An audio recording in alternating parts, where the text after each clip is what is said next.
will answer your questions about our announcement today that the state mask requirement for healthcare settings is lifting April 3rd. Just a friendly reminder that to please mute your audio and use the raise your hand function if you'd like to be added to the queue to ask a question. Please, please, please make sure to include your media affiliation so we know you are with the media. If you don't include your media affiliation, you'll need to join on the YouTube. But if you are on the YouTube, you have to go over to the YouTube live stream and you'd like to log back into the Zoom to ask a question, just make sure to include your media affiliation so we recognize you. Let me see. Also, we will be granting permission to record one by one. It does take a little time, so please be patient. After you ask us for permission to record it, it might take a moment. And just one last bit of housekeeping, a reminder that a recording of this media availability is at the YouTube link that was included in the advisory for this event. And if you couldn't find it or you're not sure where to find it, just send a note to phd.communications@oha.oregon.gov. That is just the standard PhD communications, public health division communications email, and I'll send you the link to the YouTube. So with that, I will let Dr. Seidlinger kick it off. Thank you, Jonathan, and thank you all for being here. Let me start by saying I'm sure you've all read the media release, so I'm not going to repeat everything in there. But lifting the masking requirement in healthcare settings is a positive step in our ongoing response and battle with COVID-19. Indicators of spread of COVID-19, as well as influenza and RSV, have decreased significantly in the last few months and are continuing to show a declining trend, which is great. The impact on our healthcare system from the most recent surge of respiratory viruses, including RSV, influenza, and COVID-19 is also diminishing. So we know that beds are very nearly full in many facilities and across regions in our state. So we still have people getting sick with COVID-19 in our communities. For many, they're greeting this announcement with happiness, that this is a great positive step as we move on from COVID-19. For others, particularly those with chronic conditions or who are immunocompromised, they're facing this decision with some anxiety, as having everyone wear masks in healthcare settings has provided them another layer of safety as they seek care, because they could more significantly be impacted if they got sick with COVID-19 or influenza or RSV. So know that we did not take the decision to lift these mask requirements lightly, but that the rates of all these diseases appear to be going down, and that individuals, I think, who are at higher risk for COVID-19 should still consider wearing a mask in indoor public places, including healthcare settings. Being up to date with your recommended vaccines can also offer us some protection. And individual healthcare providers and healthcare settings may still choose to require masks in their places of business. And they will do that based on the types of care that they give, the locations where they are. And so check with your healthcare provider to see if that requirement still continues. That will be left to the individual settings. And I want us all, as we move forward in this setting, to support each other in our decisions. If an individual chooses to wear a mask, we should support that. When an individual chooses not to wear a mask, we should support that. But if you're at high risk for disease, I encourage you to continue wearing that mask. If you have symptoms consistent with COVID-19 or influenza and you need to seek care, put on a mask before you go to seek care. And that's another step we can take in keeping us all safe. And with that, I will turn it over to Jonathan. We can start taking questions. Okay. Thanks, Dr. Seidlinger. Yeah, just a reminder, please use the raise your hand function if you like to ask a question, be added to the queue to ask a question, and make sure to mute your audio if you're not asking a question. Seidlinger. Yeah, just a reminder, please use the raise your hand function if you would like to ask a question, be added to the queue to ask a question, and make sure to mute your audio if you're not asking a question. And again, if you couldn't get in because we couldn't recognize you, and you are listening in on the YouTube live stream, hopefully you made it over there. You are a member of the media. And you want to ask a question, jump onto the Zoom link again and just make sure to include your media affiliation. Okay, so let me see. I see first question from, I apologize for not recognizing the name here, but KM Bartley. Go ahead. This is Kendall Bartley from KVAL News in Eugene. My first question is, of course, for Dr. Dean Seidlinger. So with the removal of masks in healthcare settings, are there concerns that these viruses will increasingly spread, especially among those healthcare workers, when we are already dealing with a healthcare worker shortage? Thank you. I think that's one of the reasons that we see that we have had the requirement in healthcare settings longer than the requirement for masking in other settings. Healthcare settings are unique because people who have symptoms of COVID-19 or have COVID-19 and influenza seek care in these settings. Individuals who are more at risk for severe disease also seek care in these settings. And the healthcare providers who provide care for all of us when we show up are exposed to multiple individuals. But rates of circulation, when we look at percent positivity and in our wastewater data for COVID-19, show that these viruses are circulating at much lower levels. We hope that individuals have taken advantage of being up to date with their COVID-19 vaccines, with bivalent boosters having been available for months, and those will offer some protection. We know that all of us who have recently recovered from COVID-19 do have some short-term protection as well from COVID-19 as we do from our vaccination. And so with all of these things in place, we feel that now we can remove the requirement for everyone to wear masks in these settings and not significantly increase the risk for individuals seeking care or for healthcare providers. Healthcare providers were exposed, in the community to family members who may have had COVID-19, to friends and in other public places over recent months. And that's likely where many of them got sick and not at work where they were wearing masks universally. Healthcare providers, like the patient seeking care, may still choose to wear masks in these settings, and that's their choice, and we need to support each other in those choices. Thanks, Kendall. Next question is from Megan Allison with K2. Go ahead, Megan. Hi there. Thank you again for making the time. A question for you as well, Dr. Seidlinger, kind of in the same vein. We've heard from families who have loved ones who are in healthcare settings like nursing homes, and they've witnessed outbreaks over the last few months. And so their question is, why repeal now when we are still seeing a level of that sickness in the community? Well, I wish we could get to a point where we weren't seeing COVID-19 circulating at all in Oregon before we made any changes to our rule. We know that we're going to need to live with COVID-19 as it goes forward. The indications of spread are all going in the right direction. We're seeing a significant decrease already in influenza, where we have not seen a rise in influenza B come up later in the season, as we sometimes do, particularly in early flu season years.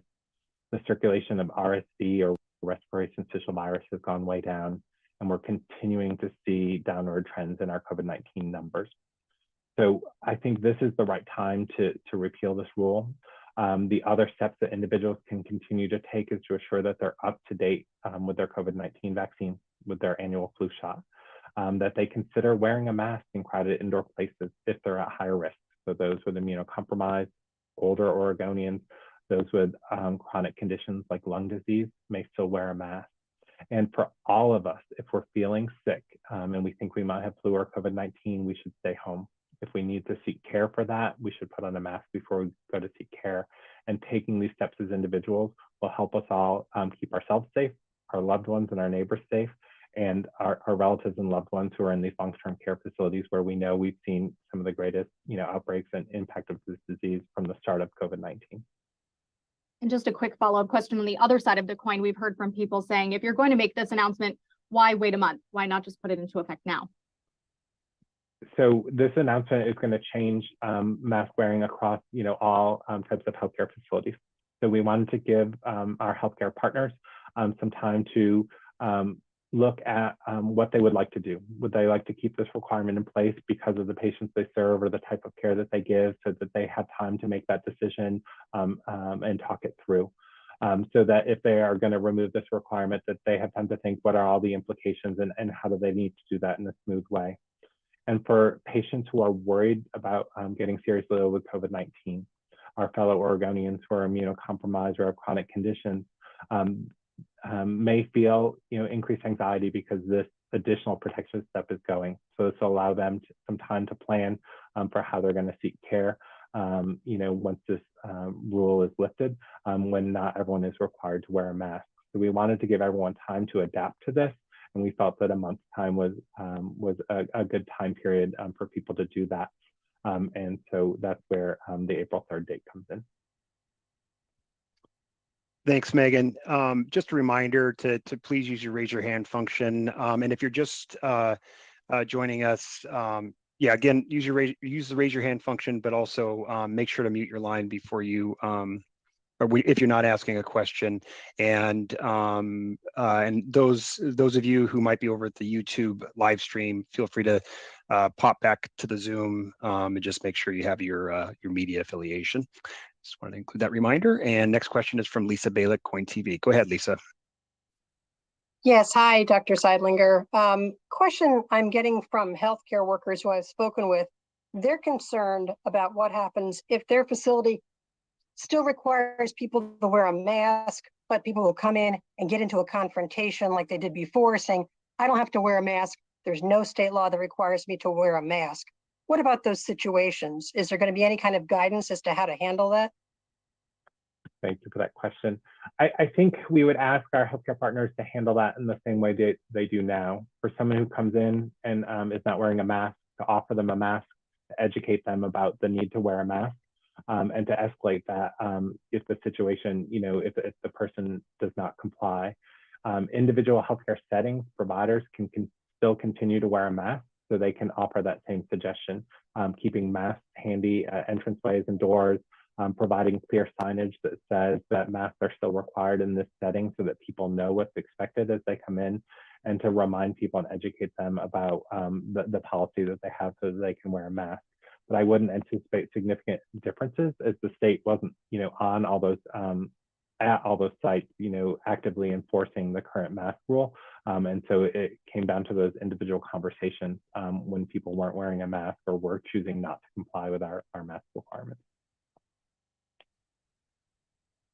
Thank you. Thanks, Lisa. Next question is from April Ehrlich with OPB. Go ahead, April.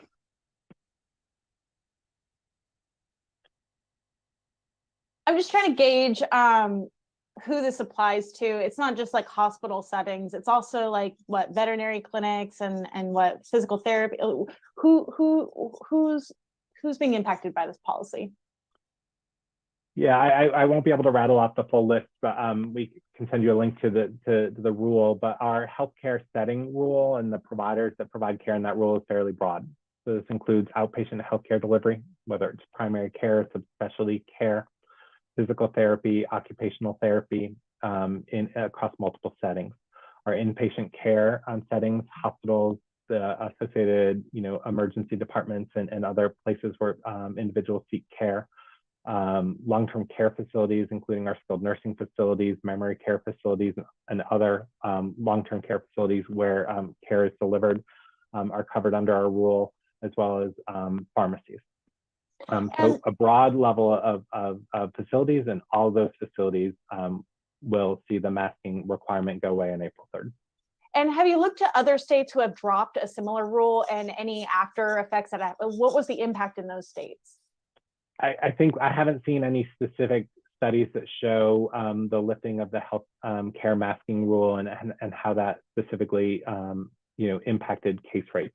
We know that that there are about a dozen states who have some level of healthcare masking rule in place right now, and there aren't masking rules in place in most other public settings. And so there's still ongoing exposure for individuals in the community outside of the healthcare settings, for those workers and staff and volunteers in these settings, So it's hard to tease out the specific impact of revoking a rule, and I haven't seen a good study that's looked at that in other communities or in other states.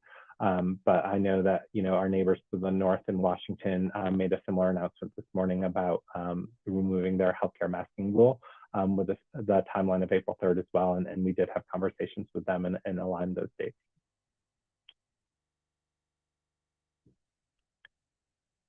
Thanks, April. Next question is from Jake Thomas with Lund Report. Go ahead, Jake. Yeah, thanks. So I'm wondering if this is going to be, if the mask requirement in healthcare settings, this might make a comeback next winter, if this is just going to be like an annual thing where the weather gets, just every winter and fall, we might just have masks, like requirements like this. So let me start with a little historical context. Prior to SARS-CoV-2 showing up in the world at the end of 2019, we know that influenza arrived with a fairly seasonal pattern every year. RSV and some other respiratory viruses showed up with a similar pattern.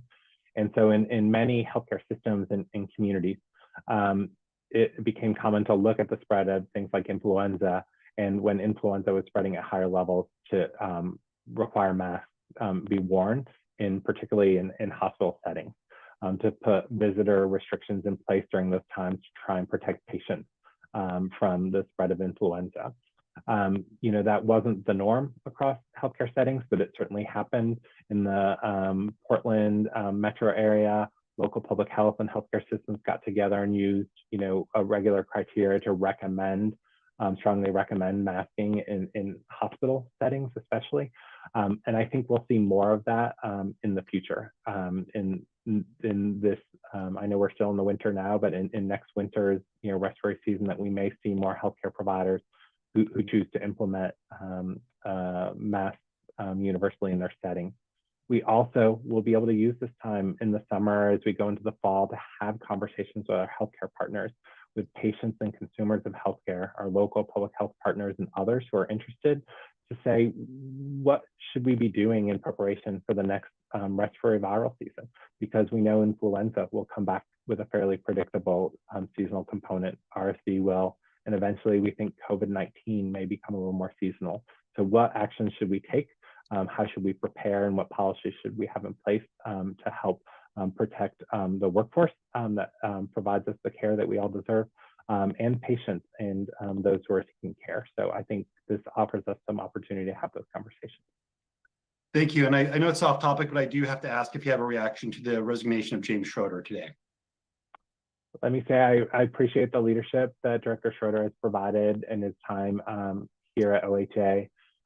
Certainly it's a challenging time as you come into a new position with multiple opportunities, such as our federal Medicaid waiver, multiple challenges, including our houseless population and the impacts of substance use and mental health on many members of our Oregon's community. So it's been certainly been a pleasure working with Director Schroeder. And he, as he said in his announcement, wants to take some more time to spend with his family. Working, in healthcare and public policy, and healthcare can be all-consuming right now with so many things going on. And so I wish him the best of luck, and it's certainly been a privilege working with him in the recent months. Thanks, Jake. Thank you. Next question is from Tim Gordon with KGW. Go ahead, Tim. Hi, Dr. Seidlinger. You hear me all right? Yes. Good. Hey, a question. So I know that the providers have 30 days now to figure out how they're going to do this. But I'm wondering, it seems like in our canvassing them today, they weren't aware of this coming. And first I'd ask you, was that intentional? And then after that, do you have any sense of what they'll do? Certainly, I think, the timing specifically, we tried to give some short-term notice to some partners that this was coming today. But we knew in setting a date a month out, because the trends that we're seeing in spread of RSV, influenza, and COVID-19 are all heading down, so in the right direction, and we don't anticipate that changing.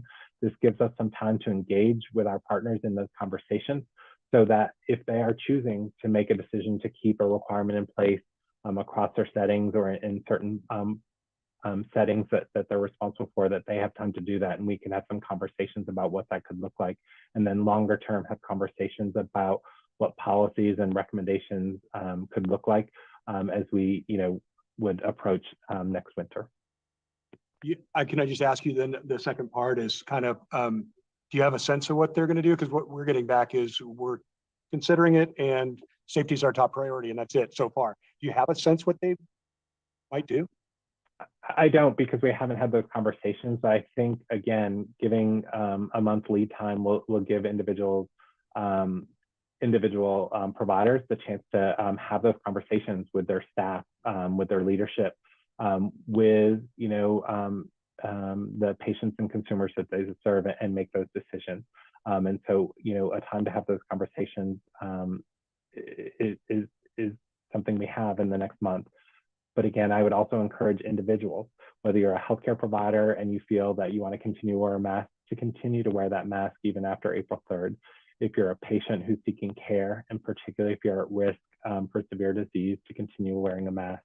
And for all of us to support each other's decisions to wear a mask, whether it's in a healthcare setting, in a grocery store, and other crowded indoor settings, that we support each other's decisions, because Oregonians have stepped up time and time again during this pandemic, gotten vaccinated, gotten boosted, worn masks early on, stayed home, changed their behaviors, changed their lives. And because of that, we saved thousands of lives. And I hope Oregonians will continue to support each other and do what they can to keep themselves, their family, and loved ones safe. Thank you. Appreciate it. Thanks, Tim. Next question is from Paulina Aguilar with KPTV, and glad you could join us, Paulina. Sorry about the delay of getting you on here, but go ahead. Hi there, thank you. My apologies if you already answered this. Like I said, I'm a little late to the party. But you mentioned that the month time will give offices a chance to prepare the change, adjust policies, training procedures. Can you kind of just give an example of the kind of policies there would adjust to, or examples of training or procedures that would change? I think, the providers have signage up net right now reminding individuals about the requirement to wear masks, and have trained their employees around the need to wear masks unless they're not in a patient care area and away from others. So certainly all of that would need to be changed. But I think the dialogue that they'll have to have is based on the population we serve, our staff, and our location, do we want to continue this or not? So it's a time to have that discussion about their desire to continue this. But I think for me, a really important piece of providing a month's notice is for those individuals who are immunocompromised, have chronic conditions, who are worried about contracting COVID-19 or influenza because they're at higher risk. This gives them a chance to prepare, to think about how they're going to access care after this, when they may feel less safe in doing so. I will say that for those individuals, again, this decision was not made lightly. We're seeing, downward trends across all of these circulating respiratory viruses right now. We know that we have widespread availability of vaccines and boosters, and we encourage everyone to be up to date with those. And we encourage everyone to continue to wear a mask if they are at higher risk for disease, if they're a caretaker for someone who is, or live with someone who is, to continue to wear that mask, and that would include in healthcare settings. So this gives them some chance to prepare and plan out how they're going to access healthcare after this requirement goes away. But there are several other things that they can do to protect themselves. And so I don't think this will increase significantly their risk of COVID-19 or influenza in seeking care, especially if they still choose to wear a mask when they're in those settings. Thank you. Thanks, Paulina. And I don't know if Joey Vaca with KEZI, he's having some, he has a question. And Joey, go ahead and drop it in the chat and I'll ask it on your behalf. The next question, then we'll get back to you. The next question is from Gary Warner with EO Media. Go ahead, Gary. Oh, I'm sorry, Gary, I apologize. You put it in the chat. My apologies. Gary's question was, let me just make sure I have it here. Okay, yeah, so Gary is wondering about whether we're going to see another booster this spring. Thank you, Gary. Right now, all indications are that we're not going to see another booster for COVID-19 coming up in the spring. Our federal partners at the FDA, as well as the CDC, have met and discussed moving to an annual COVID-19 booster similar to our influenza boosters. The current COVID-19 bivalent booster that we got seems to be offering, holding up and offering effectiveness against preventing severe disease and death. We know that in the short term after that vaccine is given that it can also prevent infection as well. So I'd anticipate moving on to, more of an annual piece, and that individuals who've not yet gotten or who've gotten a bivalent booster, the next COVID-19 vaccine we're likely going to recommend you get is a COVID-19 booster sometime in the fall. We know that our federal partners are working, or our pharmaceutical partners are working on reformulating, initial doses and moving all potentially to a bivalent formulation, and that in the future that we may see a combination influenza and COVID-19 vaccine, but that likely won't arrive for this fall. But no, I don't anticipate any additional COVID-19 vaccine boosters this spring. Thanks for that question, Gary. Okay, getting back to Joey Vaca with KEZI. He asks, in regard to the month waiting period before the mask rule is lifted, I understand Executive Order 22-24 expires on Monday, March 6th. What can we expect to see change after that order expires from a healthcare provider standpoint and general public standpoint? Thank you for that question. Let me start by saying that the current masking rule is not tied to that executive order that was issued last year by the governor. That current executive order offered our healthcare partners, particularly our hospitals, some flexibility in caring for the large number of patients that were showing up for care. We had a confluence of increases in RSV, influenza, and then followed quickly by COVID-19, with multiple patients all showing up at the same time. Initially, we saw the surge in pediatric patients and later on in adult patients. So this executive order offered our healthcare partners some additional flexibility to be able to provide the quality care that people deserved when they showed up for care. So some staffing flexibilities that were offered allowed them to open up some parts of their healthcare facility that weren't typically available for patient care to providing patient care, and allowed us to work with our licensing boards to bring on out-of-state licensees, retired licensees in a quicker manner. In addition, OHA partnered with our healthcare partners to help bring in additional clinicians from out of state with some state money that paid for a portion of those, and then those contracts and those obligations went over to our hospital and healthcare partners, many of whom are continuing to pay for some of those additional care. So with the expiration of that order, it means that some of those staffing flexibilities and location flexibilities within facilities will go away. And it also means that we will go back to our regular licensing requirements for out-of-state and retired and other folks seeking to get their licenses here in Oregon. And we can let that executive order expire because of the significant decrease in demand on our healthcare partners. While it's not down to anywhere where they'd like to be, and we know that after 3 years of the pandemic, with our healthcare providers being tired and many having left the workforce, that people are still tired and there is still strain. It's not nearly the strain we saw earlier this fall and earlier this winter. Thanks, Joey. Next question is from Heather Roberts with Oregon Radio News Network. Go ahead, Heather. Thank you. This feels like the last kind of vestige of the COVID restrictions. Are there any other mandates or restrictions that the OHA will still have in place after April 3rd? Thank you, Heather. I think what we look at is we still have a few rules related to COVID-19, some about reporting and lab testing, but then two that impact broader members of the general public are a primary vaccine requirement for K-12 staff and volunteers, as well as our healthcare providers across a broad array of healthcare settings. Those are still in place, and we are not rescinding those right now. We know that there are still some federal pieces in place, including a broader vaccine requirement for providers to receive payment for Medicare and Medicaid services to be up to date with their vaccines. And so we'll examine our remaining vaccine rule in light of that and another in light of that, our federal recommendations as well as spread of the disease. But you're right that most restrictions have gone away, including after April 3rd, a state requirement for masking in any setting. Thanks, Heather. Follow up from Joey Vaca with KEZI. How do you expect the expiration of the order to impact these healthcare providers as they prepare for the mask rule to be lifted? Yeah, I don't think that one will impact the other. As we've seen, healthcare providers have stepped up some of their contracting and brought in some additional providers to help provide care in their setting. We know that the patients with respiratory disease have gone down significantly, thus relieving some strain on the system.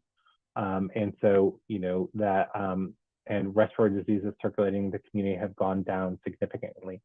We know, all of us likely in the last few months, either personally or know people who were had COVID-19 or had influenza because these viruses circulated at rather high rates. Our healthcare providers are no exception.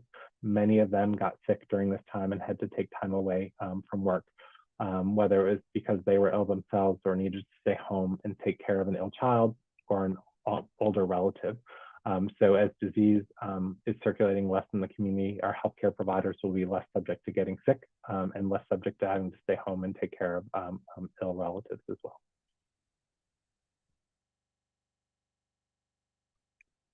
Okay, thank you, Joey. It looks like Joey's question was the last question. Maybe just wait a second here and see if there are any others. Again, just please use the raise your hand function and we'll get to you. Just give it a moment here.